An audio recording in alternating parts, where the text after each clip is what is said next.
All right, so we're going to conclude our study of drgaon and the Green Knight drgaon. Beowulf, we're going to conclude our study of Beowulf before moving on to drgaon and the Green Knight. Because I did not finish looking at Beowulf, I only fought 2 of the 3 monsters with you. We'll come to the third now. And as I said to you, the study of Beowulf is a study in the confrontation between good and evil, very obviously, but it's not so simple that evil is manifest in only one form.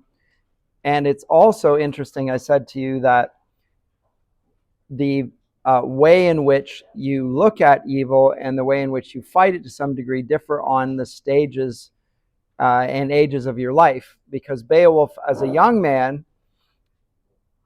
fights as with his full physical strength and in his virtue and that God has given him, but without the cares and concerns of monarchy that his Lord Hrothgar, the king, does, who does not want to plainly risk himself in single combat against Grendel.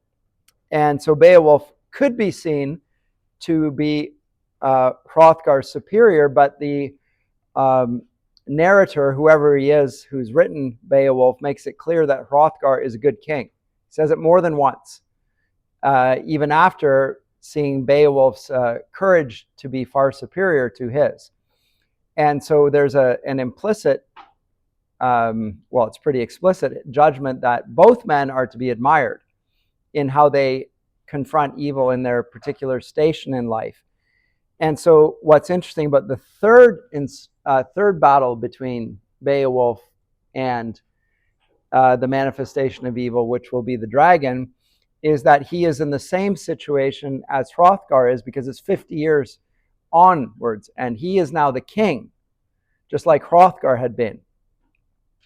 And he will be facing the third and most perilous of all of the manifestations of evil that he's yet confronted, and we'll want to study how the Beowulf author explores this issue.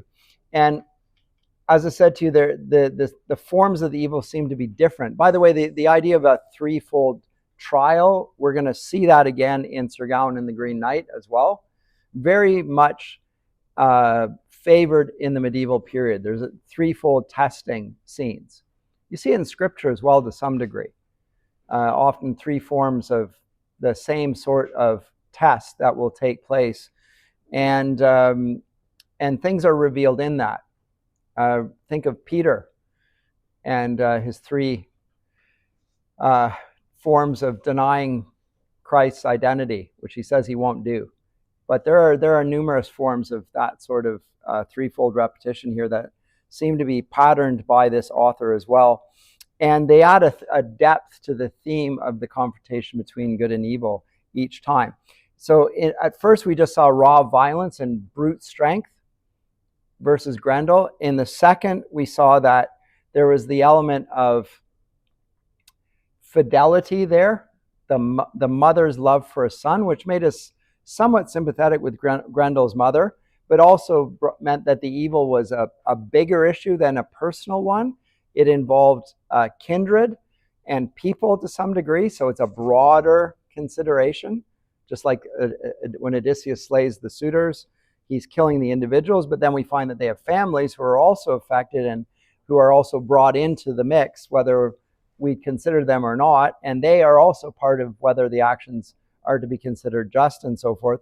And here, in the third iteration of the battle, we find a symbol of the corruption of wealth and power, because the dragon sits on a huge trove of gold, huge, and for some reason covets gold. Not exactly sure what dragons are going to do with gold even, but they sit on top of it repeatedly. We see that Tolkien uses the same image, and it's also there in Voyage of the Dawn Treader. And everyone knows that dragon's gold is cursed, so you can't take any of the gold without consequences for you. when I say everyone knows, you may not have known, but that is always the implication of it. And dragons seem to be aware of every last bit of gold that is theirs as well. If you remove one bit of it, their wrath is kindled. So they are grasping after the world's forms of wealth and also power. And furthermore, the dragon does not seem to be motivated by the same sorts of considerations that the two previous figures were.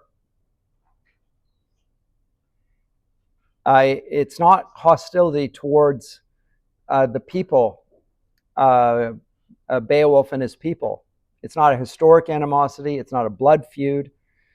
It seems to be a rage that is there irrespective of relationship, foregoing or otherwise. They blunder upon the treasure trove of gold, or rather a thief does. And that unleashes a whole train of consequences that are going to destroy the whole kingdom. And so there's an element of which probably the dragon also represents the devil. So the most extreme manifestation of evil. And certainly that's how it's presented in the medieval period.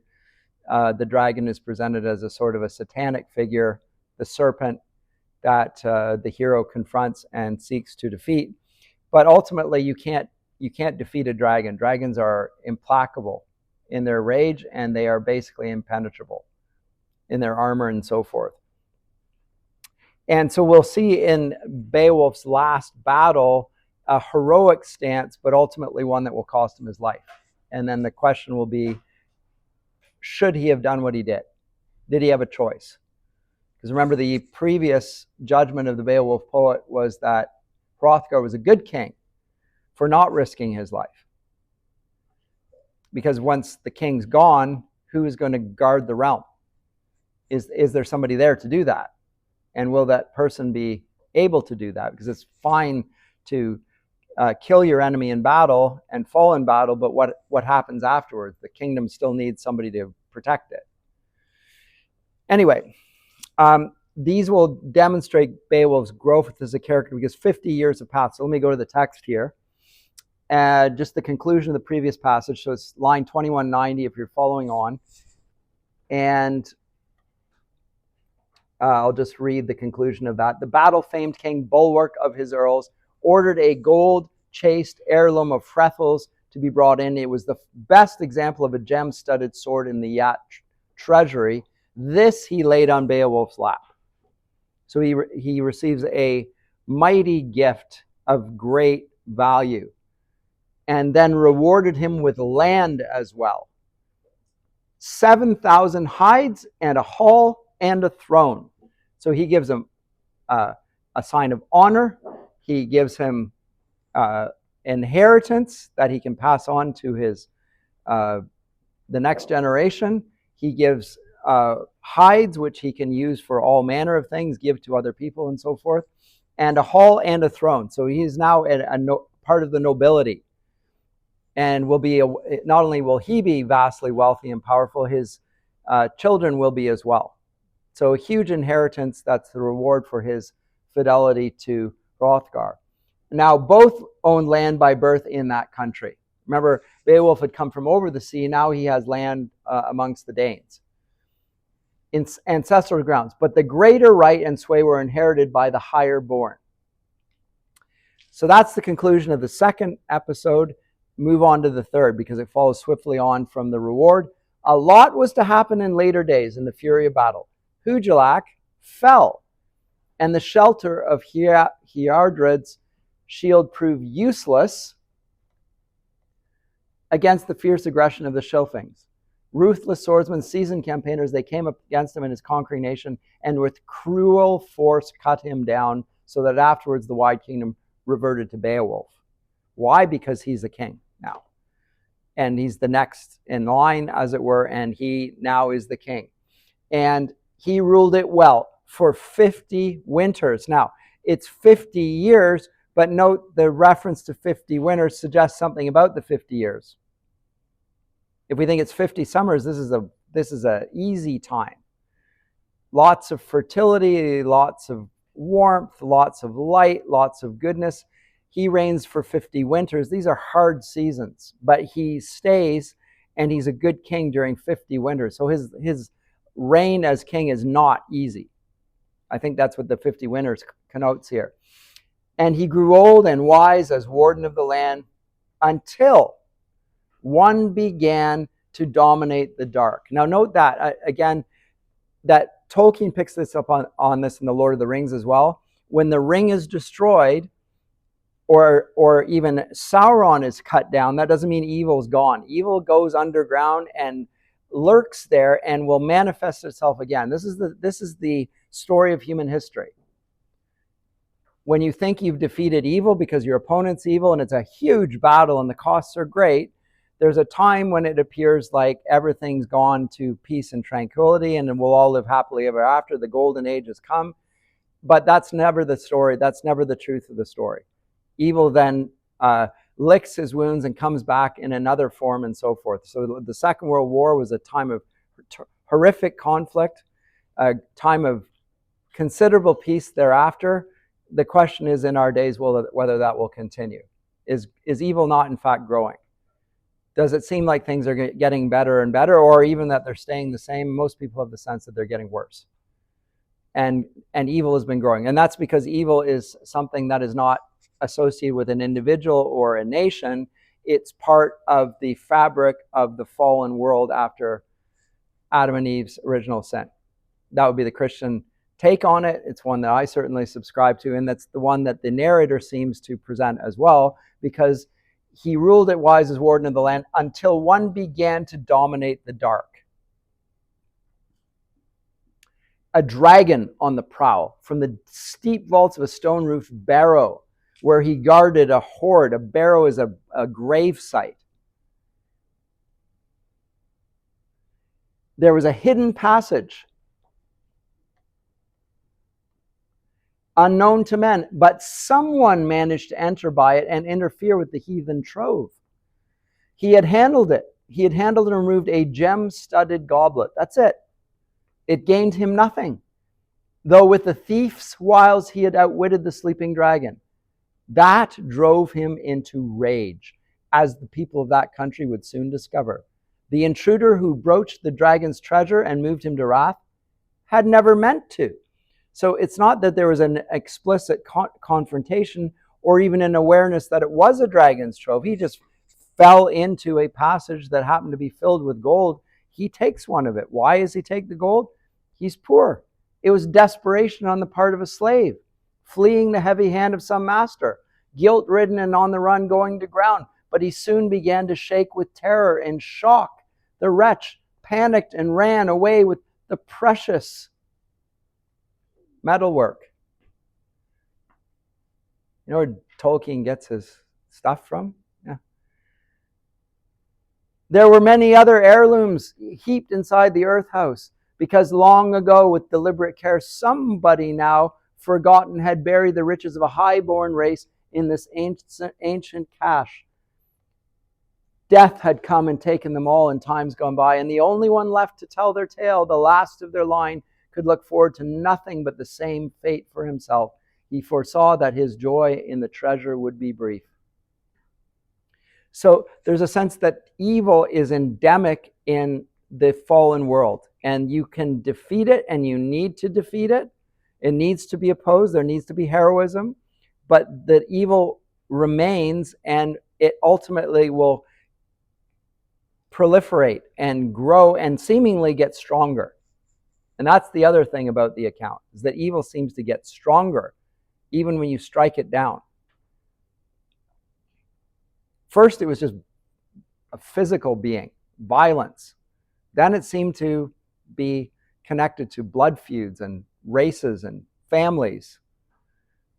Now it seems to be have nothing to do with human beings at all. It's just a larger threat, more comprehensive, less personal.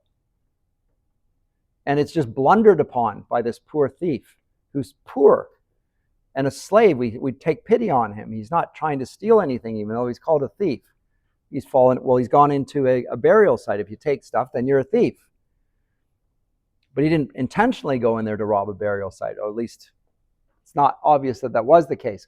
But I will skip over to this. But the dragon, an old harrower of the dark, is how he's described, found the hoard open, the burning one who hunts out barrows, the slick-skinned dragon threatening the night sky with streamers of fire. People on the farms are in dread of him. He is driven to hunt out hoards underground, to guard heathen gold through age-long vigils, though to little avail. For 3 centuries, this scourge of the people had stood guard on that stoutly protected underground treasury until the intruder unleashed its fury. He hurried to his lord with the gold-plated cup and made his plea to be reinstated. Then the vault was rifled, the ring hoard robbed, and the wretched man had his request granted. His master gazed on that find from the past for the first time. And the dragon, waking up, is enraged and sees footprints that lead him to go back to the village, which now his wrath has been kindled against. And it says, so may a man not marked by fate easily escape exile and woe by the grace of God.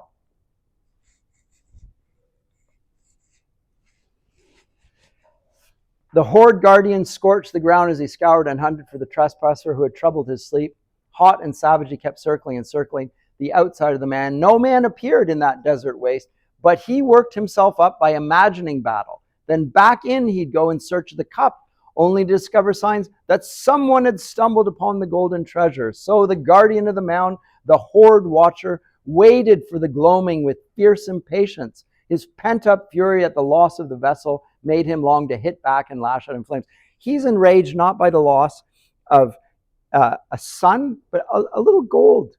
Like, he's got a huge amount of gold. He has one goblet, and that's enough to kindle his rage. So boundless, irrational rage, covetousness, pride, all these things. The dragon represents everything wicked and evil. And there's nothing humane in the dragon. You cannot bargain with a dragon. You can't reason with a dragon. And everywhere the havoc he wrought was in evidence. Far and near, the Yat nation bore the brunt of his brutal assaults and virulent hate. And then he'd go back and come out again. Then Beowulf was given bad news, understatement. A hard truth, his own home, the best of buildings, and burnt to a cinder. It threw the hero into deep anguish and darkened his mood, because it's a symbolic assault. His own throne room has been assaulted here now. It's not like for night. There's no justice. So someone took a goblet and he has burnt his whole throne. And the hall that was set up, the symbol of civilization, it's not equity here. It's boundless wrath. So he goes on and he decides he's going to fight. The Prince of the Rings was too proud to line up with a large army against the Sky Plague. Now, is this not an indictment of his character? Because he could have called out the whole army. Because remember, he's the king now. They could bring out the whole army against the dragon. But he, like we see in the first battle where he says, I'm going to fight him in single combat, and I am going to fight him with only my hands, because that's only fair. He decides he's not going to assemble the whole army. He's only going to go up with a small cohort against the dragon, and it's associated with his pride. So is he a good king? Not compared to Hrothgar. So what is good in the warrior is not necessarily good in a king. And the wealth and the power that have come with being a king have to some degree corrupted Beowulf.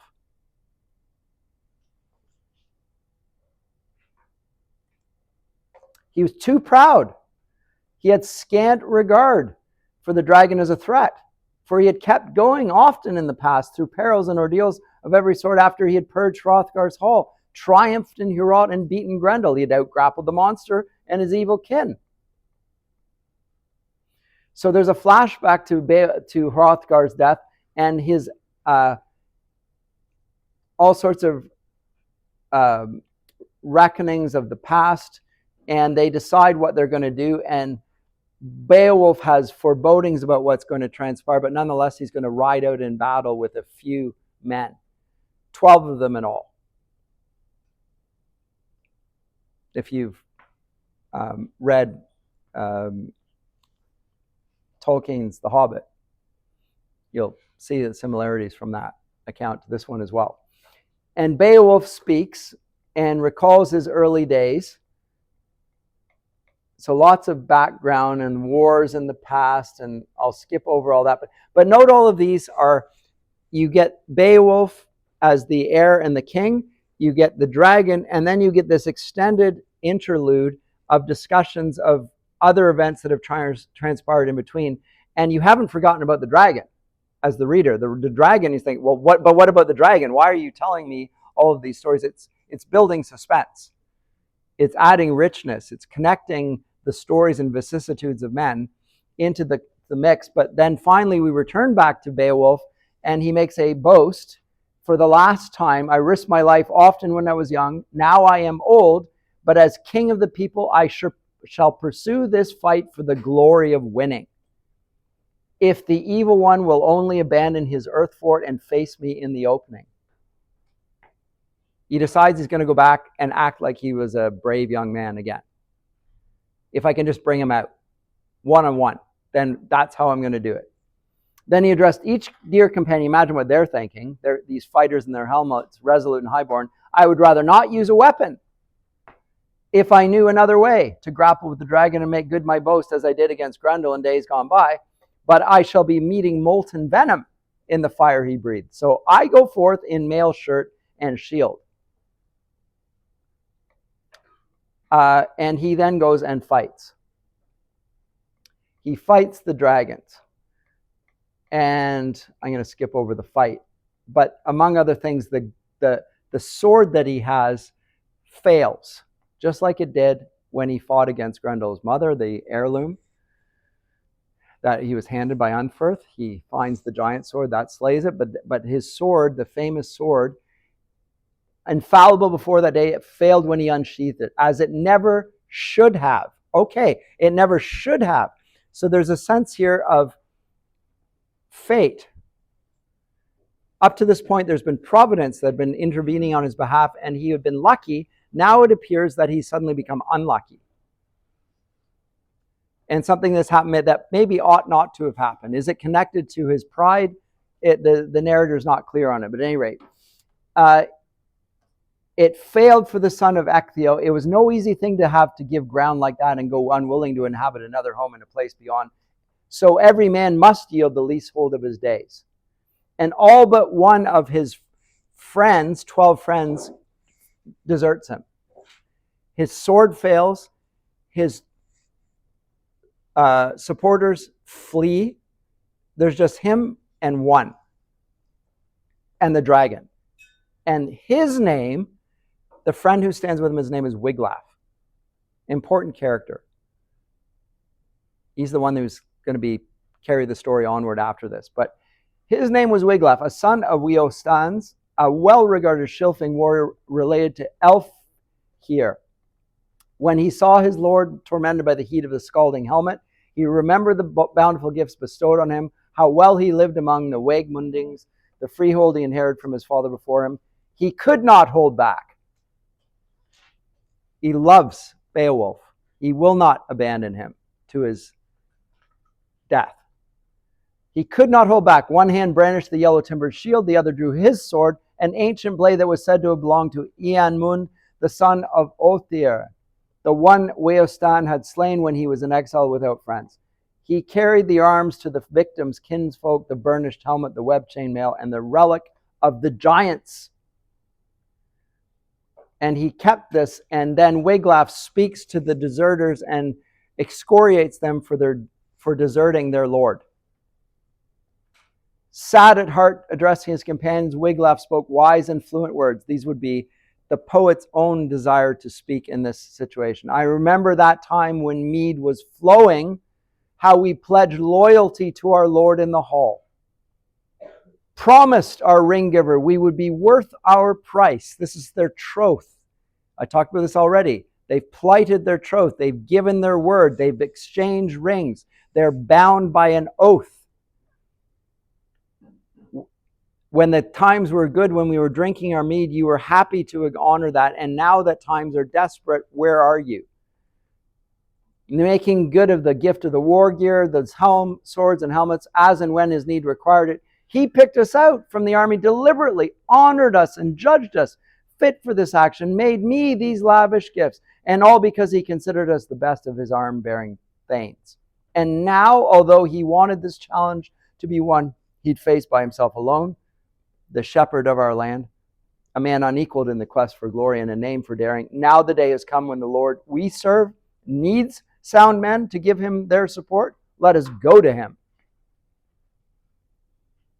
As God is my witness, I would rather my body were robed in the same burning blaze as my gold giver's body than go back home bearing arms. That is unthinkable unless we've slain the foe.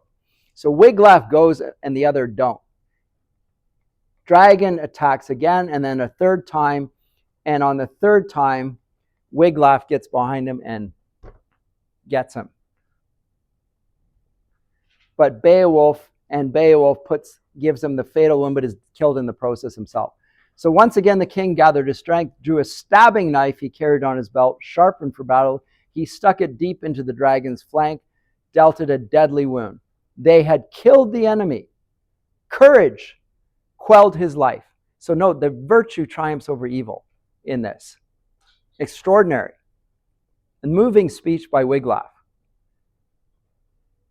They had killed the enemy. Courage quelled his life. That pair of kinsmen, partners in nobility, had destroyed the foe. So every man should act. Be at hand when needed. But now, for the king, this would be the last of his many labors and triumphs in the world. Then the wound dealt by the ground burner earlier began to scald and swell. Beowulf discovered deadly poison suppurating inside him, surges of nausea. And so, in his wisdom, the prince realized his state and struggled towards a seat on the rampart. He seated his gaze on those gigantic stones, and then he spoke. Now is the time when I would have wanted to bestow this armor on my own son, had it been my fortune to have fathered an heir and live on in this flesh. For 50 years I ruled this nation. No king of any neighboring clan would dare face me with troops. None had the power to intimidate me. I took what came. Cared for and stood by things in my keeping, never fomented quarrels, never swore to a lie. All this consoles me, doomed as I am and sickening for death. Because of my right ways, the ruler of mankind need never blame me when the breath leaves my body for murder of kinsmen. He leaves with a clean conscience for having done righteous deeds and being a good king and a good man. Go now quickly, dearest Wiglaf, under the grey stone where the dragon is laid out, lost to his treasure. Hurry to feast your eyes on the hoard.